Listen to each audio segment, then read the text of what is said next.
and we're going to advance pretty quickly. The first budget slide, though, I want you to look at that is not presented here is basically what we've been doing big picture as far as our general fund balance. And we're required to keep 1 month operating balance at all times. But we exceeded that now. We're up close to 3 months operating. There's 2 bars here on the slide that are a little bit off. The second one to the right is a little bit too high because it has money that we're going to be using for capital projects that's been designated for that purpose. So that's really spoken for money that makes that second to the right bar so large. And then that far right bar is too low because we have to conservatively budget, and that last bar is what we would say we would end at September 30th, 2024, and is probably a good bit lower than it's going to be, but if everything goes right, that should be closer to the second to the right bar. So that's the big picture, and that shows that we've been making progress, that we're no longer close to just a single month operating, that we have adequate funds to keep our operations as normal. Okay, we're going to advance through a lot of this standard language, preface, shows our mission statement, but just standard language that are in each budget, our terms, our legal requirements, which don't change from year to year. I apologize for my printer having those lines there. It died right in the middle of printing that, and so now I had to go get a new printer to so now when I print it, it'll be nice and clean. So this page 10 is where I want to focus your attention because there's so much information on this. It's called the 2024 Foundation Program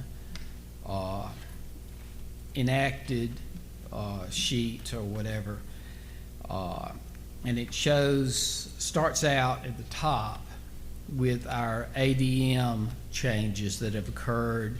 It's a good comparison from 24 to 23 to let you see the progress or the lack of progress that we are making in different areas.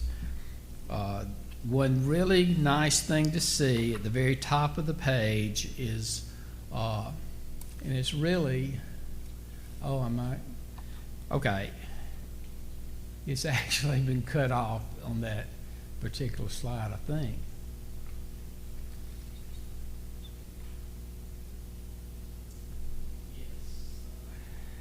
That has been cut off, so I need to just fill you in.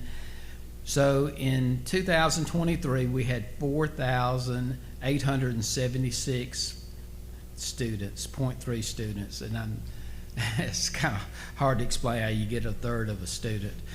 But and then in 24, we have 49,024.65 students, which is a difference of 48.35 students average daily membership for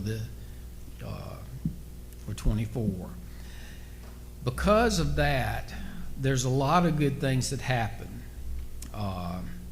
We get additional funding for the present year, but we also get a student growth allocation, which we have not received since I've been a part of this board for the past 6 years. The student growth allocation to us is $331,923. So those are funds that come from the state that say, hey, we know you have had this additional growth. You've already had to fund these classrooms to accept this additional growth. Here is some additional money to help you cover what you're already budgeting. And so we're able to,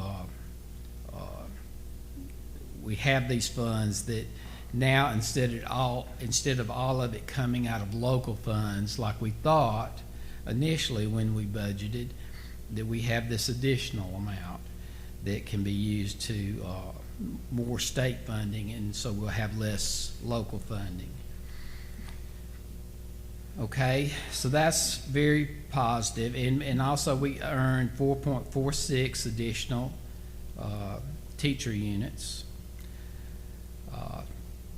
Now, if you go on down to the next section, you'll see that it just has where the foundation program shows the difference in the various allocations of the foundation program.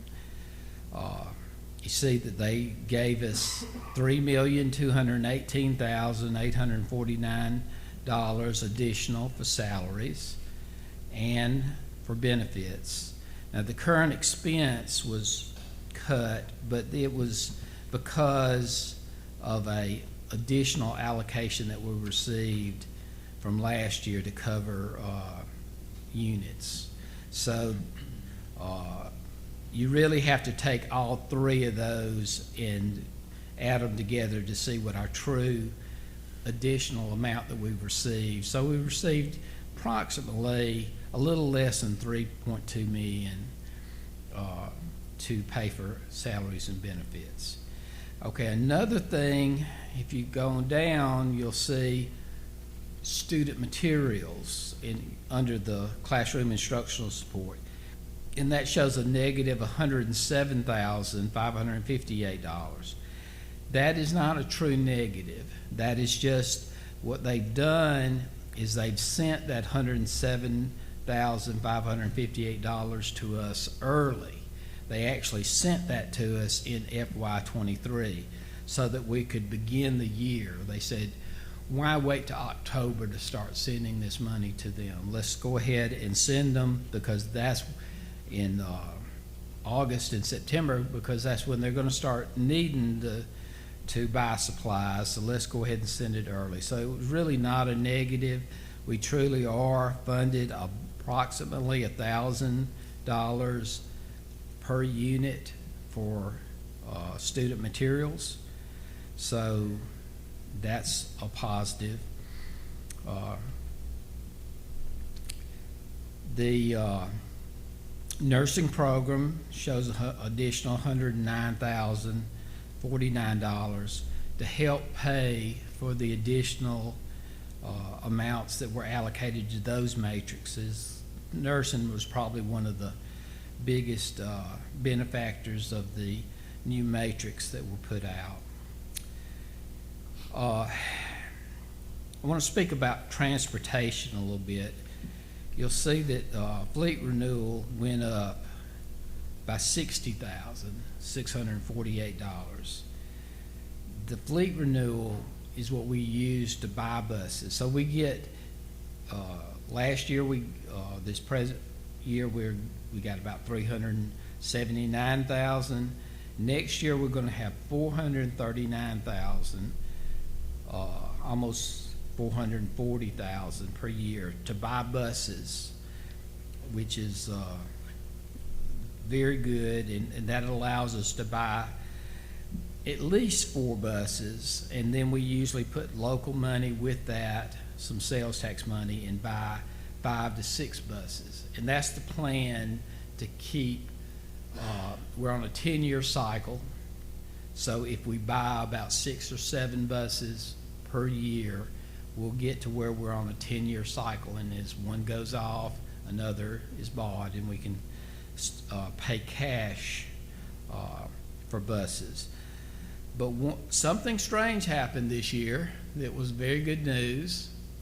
we received an allocation, and I guess it's part of the state trying to spend all this COVID money that's been pushed to them, similar to the ESSER funds. An additional allocation of 4 times 1 year allocation was given to us of approximately 1.8 million, and just given to us at one time. So we're going to be able to update and almost take out all of our older buses, all of our 09 buses. We had 2 large purchases, one in 09 and one in 14. And so we're completely going to be able to dispose of all of our 09 buses. So we'll have all of our buses will be, they probably after 14, they probably didn't even start buying buses until 2016 because they bought so many. So all of our buses will be the 2014 or 2016 or newer. And we've been buying, like I say, 5 to 6 buses every year. So each year after 2016, we were buying about 6 buses. So we'll have the fleet in better shape than it's ever been, that I know of. Maybe at some point way in the past it might have been better, but I think that this will be the newest, with many of the buses, I'd say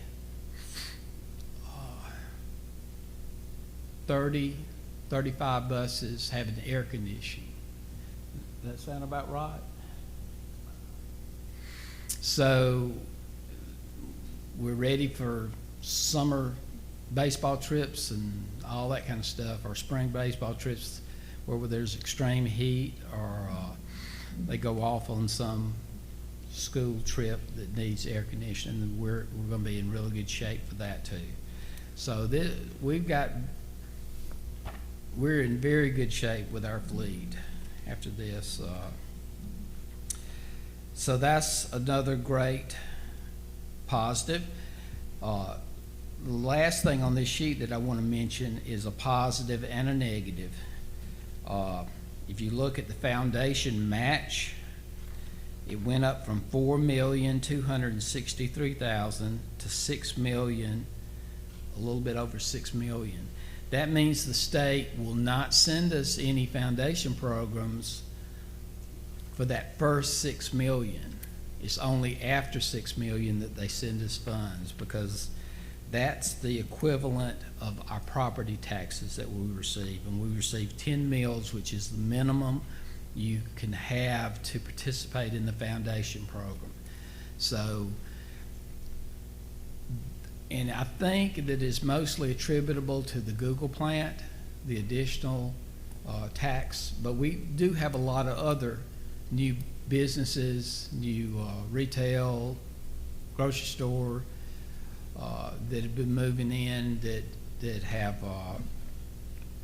increased our property taxes. But because of that increase in property taxes, we get to keep that increase for 1 year, and then we have to start basically passing it on to the state.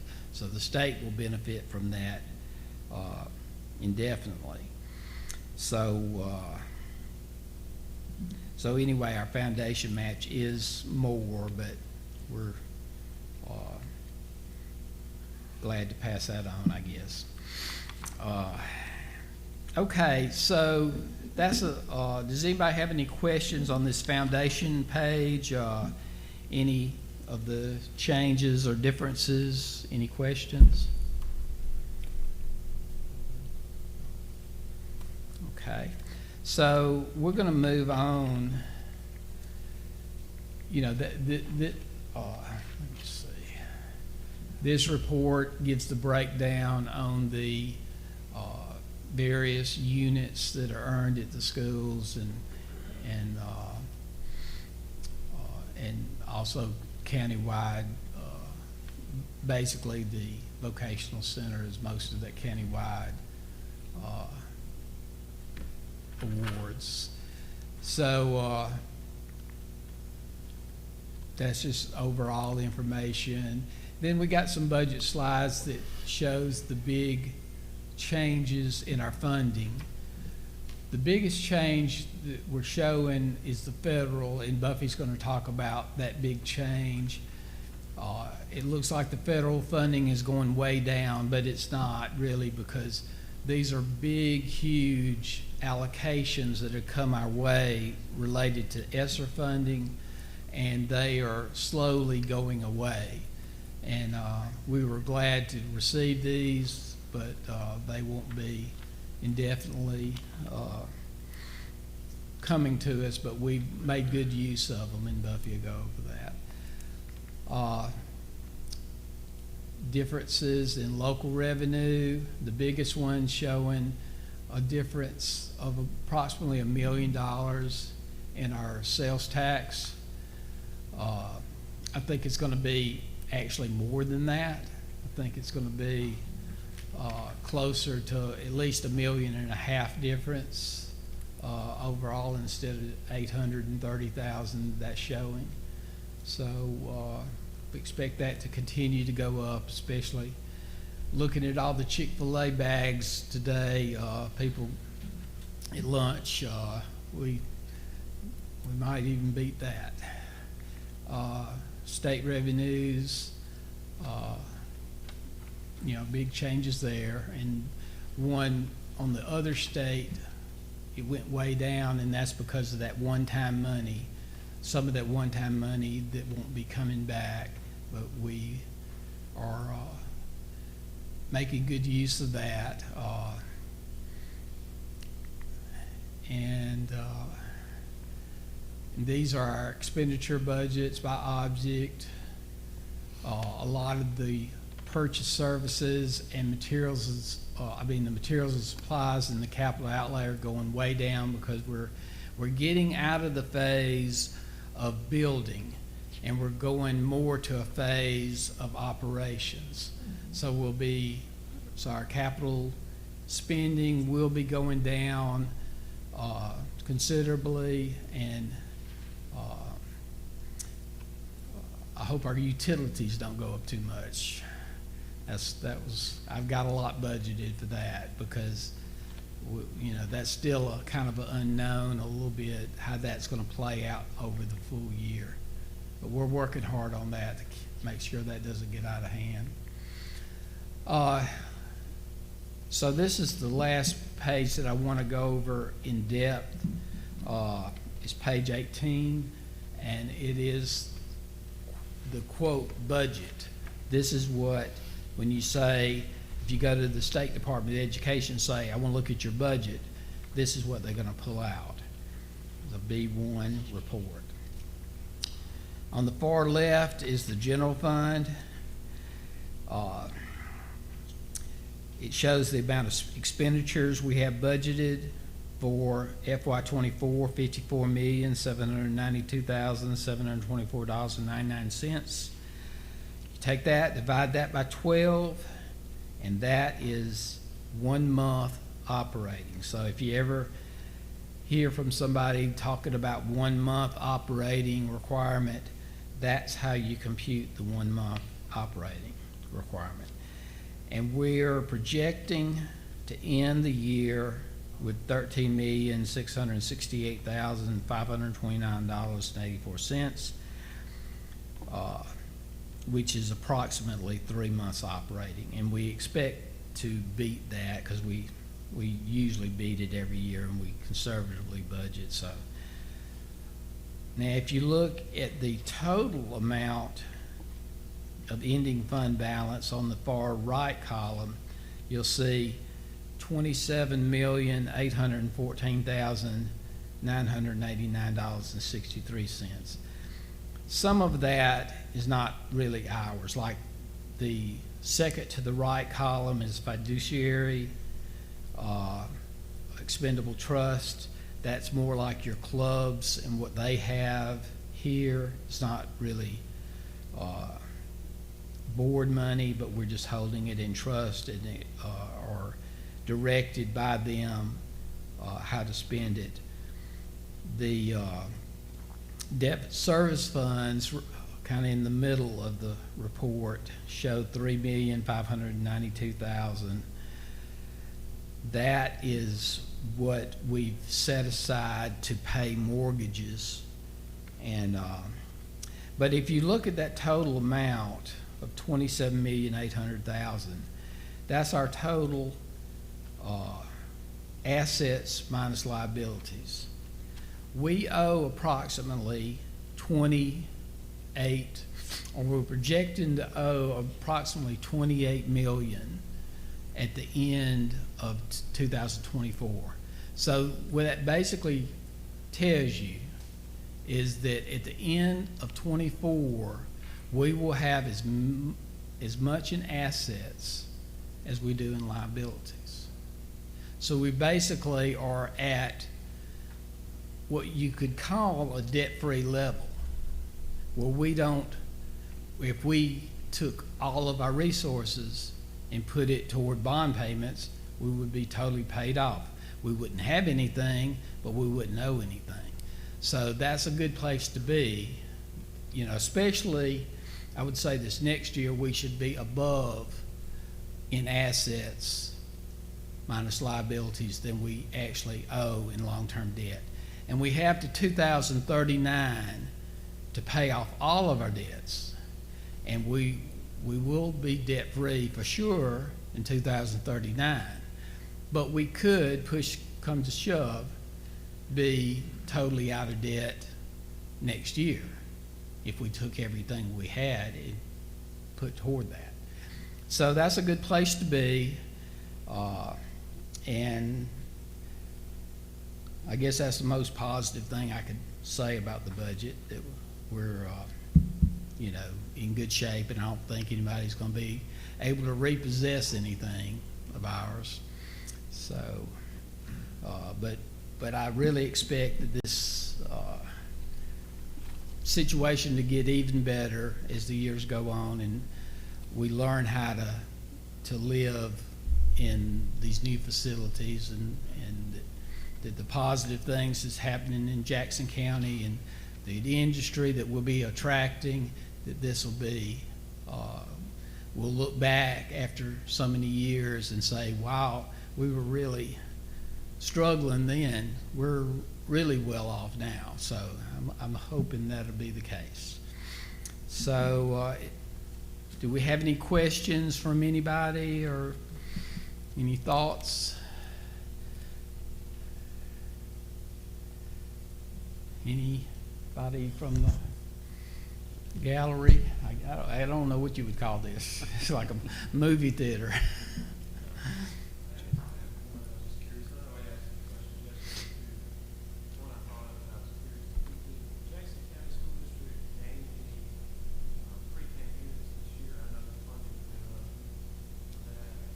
You know, let me,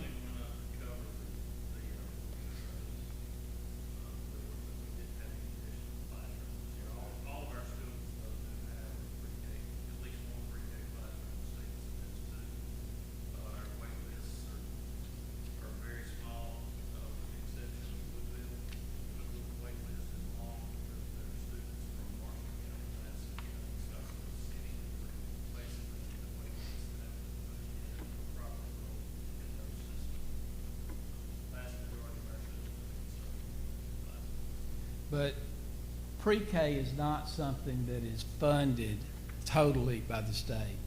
They fund a lot of it, but a lot of it has to be, we either have to match with local in-kind, and then a lot of times we have to match actual dollars by the local fund. So even with the increase, we're still having to put local dollars toward that to make it happen. And I was in a meeting in Montgomery, and in the room they were talking about the pre-K program, and they were asking a show of hands of who had the pre-K program, and none of them raised their hand. They said, we tried it, it was too expensive. We had to put too many local dollars toward it. So, I mean, that attitude maybe has changed some. There might have been a few hands now, but I think we're one of the pioneers in that area, as Alabama's a pioneer in that area. So I'm really proud of what they're doing there. I think it's a pretty big program that in the long run will be the best thing for Jackson County.